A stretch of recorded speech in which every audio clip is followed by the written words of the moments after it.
Hello guys, তোমরা কেমন আছো? আজ দুপুর থেকে ভিডিওটা শুরু করছি। ভাত খাওয়ার পরে একটু ফলের থালা নিয়ে বসে পড়লাম। এখন আমরা ফল খাচ্ছি আর খেতে খেতে একটা জিনিস দেখতে পেলাম, সেটা তোমাদেরকে দেখাচ্ছি। তোমাদেরকে একটা জিনিস দেখাচ্ছি, তোমরা দেখো। আর আমি বেশি বকবক করছি না, তাহলে পালাবে। তোমাদেরকে দেখাচ্ছি, দেখো গাইস। দেখো, দুটো শিয়াল একদম বাড়ির পাশেই, আর জানলা দিয়ে দেখতে পেলাম। গাইস, আগে অতটাও শিয়াল দেখা যেত না, আর এখন এত শিয়াল হয়ে গেছে যে দেখা যাচ্ছে বাড়ির ধারেই চলে আসছে। আর ওখানে মাছের কাঁটা টাটা ফেলা হয়, আর ওগুলোই ওরা খাচ্ছে এখন।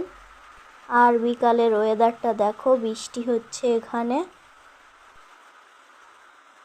আর বাবা এখানে সন্ধেবেলা মিষ্টি এনেছে, সেটা তোমাদেরকে একটু দেখিয়ে দিলাম। আর ভিডিওটা এখানেই শেষ করছি। Tata, by.